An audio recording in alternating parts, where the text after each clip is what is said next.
The last 4 seasons, Georgia is 45-3 overall. All 3 of those losses coming to Alabama, including that epic instant classic on Saturday. Georgia came all the way back from that 28-point deficit, took the lead, but Bama made one more play down the stretch. The interception in the end zone clinched it, and Alabama stays perfect while Carson Beck and the Bulldogs take their first loss of the season. So let's get Danny Kanell and Josh Pate in here, and let's talk about a storyline that's beginning to develop with Kirby Smart. And Danny, I'm going to let you go first. He's 1-6 against Alabama. How big of a storyline will that be moving forward the next time these two teams face off? Oh, he's washed. I mean, he's a bum. The guy can't coach. I mean, is that what we're trying to do here? I mean, no, it does become a thing when you start to see this type of trend developing. And trust me, this bothers a lot of people, but nobody more so than Kirby Smart. You're telling me he doesn't know what's at stake here, and he's had so much success over the course of his career. Of course he wants to beat Bama. I think this is more about the matchup itself, where you're the head coach at Georgia. You have a talent edge almost every single time you take the field, except for this matchup. And this is where I do think coaching does start to become a premium. And that's where I think it bothers Kirby Smart. And I think if you really want to be truthful about it, I think even a Georgia fan would say, yes, we got out-coached, especially in the first half, the way that Kalen DeBoer came out with a scheme to put 4 touchdowns on the board. So I think this bothers Kirby Smart more than anybody, but it's not like you're not hanging in these matchups. I mean, these are incredible football games, and I think Kirby Smart will be ready for the challenge, and I guarantee you he is, dying to get another chance at this matchup. Pate? Yeah, I mean, Daniel makes good points there. You rarely face an equal roster, Georgia or Bama. They do. They recruit against each other constantly. They staff against each other. A lot of folks who are there were at the other place and vice versa. But the other thing Danny pointed out there that is a tough pill to swallow is Georgia's got good enough players to beat Bama, even if you give an edge one way or the other. They got outcoached the other night. And there was a thing we talked about on this show. Kanell and I have talked about it on various shows we've done. There was a thing people talked about when Saban left and insert Kalen DeBoer at Alabama. And that is the secret news out of Tuscaloosa was they believed in the aggregate they had gotten better, like the coaching staff had improved. Not Kalen DeBoer over Nick Saban type improvement, but collectively, your assistants, your coordinators, your support staff.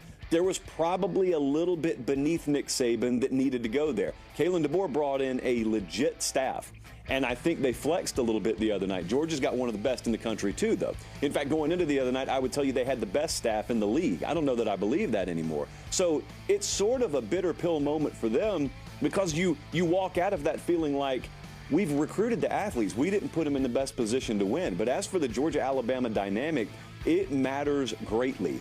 I listened to Kirby Smart a couple of times, and they were asking him, well, you're 1-6 against them now. How do you explain that? He said, well, who's got a better record? Well, that's irrelevant because you're not everyone else. You're Georgia. You're there to do this stuff. You're there to go a lot better than 1-6, at least we'll put it that way. So I know they'll do everything they can to get another bite at it, but do they get another bite at it in Atlanta? Or do we see Alabama there against someone else? So it's still September, guys. The calendar still says September, but it feels like we've learned a whole lot. Last day of September before we hit the road into October and moving on down. Josh, what is the actual impact of this game for the new and expanded college football playoff?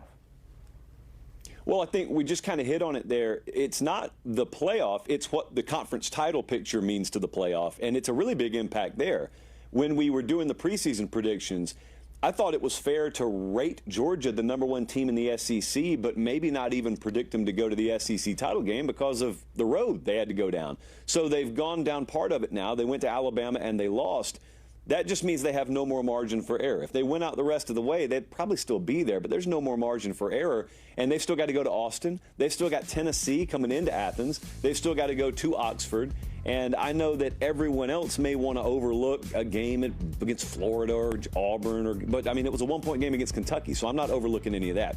But what it does all of a sudden is it teaches you, yes, there's an expanded playoff, so yes, there are still a lot more slots available, and Georgia can afford to lose again and make that playoff. But if you want that first round bye, if you want to sort of put your fate back in your own hands, they've got no margin for error the rest of the way. So, Pate, I just want to follow up here. So this was a regular season game that actually had incredibly meaningful outcome, even though there's expanded playoffs. Because I heard a lot of complaining from you and others. My guy Tom Fornelli's like, oh, this game doesn't even matter. So there was a meaningful outcome to this game? Oh, there was meaning. Yes, there just wasn't as much meaning in terms of postseason because there was a safety net built under it. Notice I'm still talking about how the playoff is a shoo-in, Daniel, even if they lose again. So, yes, in that sense, Tom Fornelli, who is a living, breathing angel, as we all know, is right.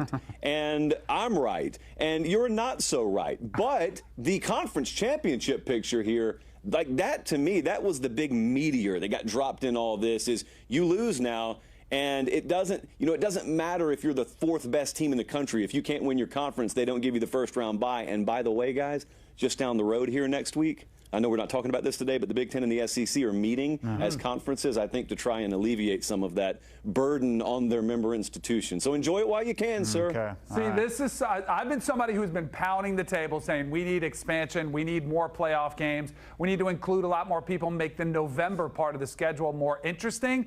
But this is where simple minds across college football, maybe myself included, we're like, let's just go to 8 and we'll make it 5 automatics with a Power 5 and 3 wild cards. But the genius of the 12-team playoff is rewarding teams for those conference championships so you get a bye. So that's where I think the devastating loss comes for Georgia. If they're knocked out of that SEC championship game, they're going to have to play an extra game. They might have to go on the road to do it while the SEC champion gets a bye week, gets to sit back, get healthy, refreshed. So I think that was the genius of the 12-team playoff, was giving some incentive where the regular season still matters. And don't tell me, the other thing I saw, Peyton, I think I saw you doing this, so I'm upset with you, is I saw, when was the last memorable regular season game? I can't remember any good outcomes. Let's make sure we bank that in the memory, that game, because that was one of the best regular season games we've seen in a long time.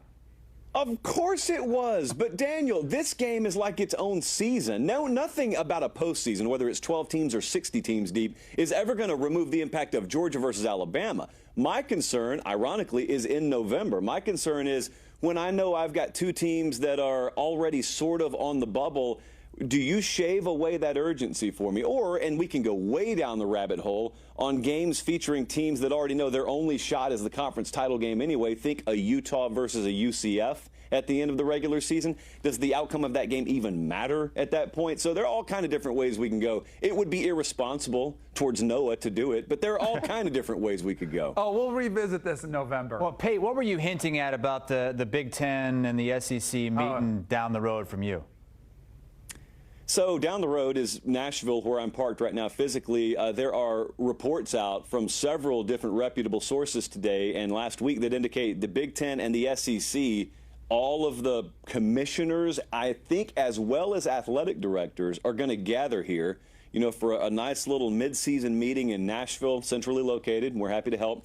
And I think basically they're just going to play Tears for Fears in the background and just talk over everybody wants to rule the world and figure out how they can make the system work even more for them than it already does. Reports out today from ESPN saying they want 4 guaranteed playoff spots apiece.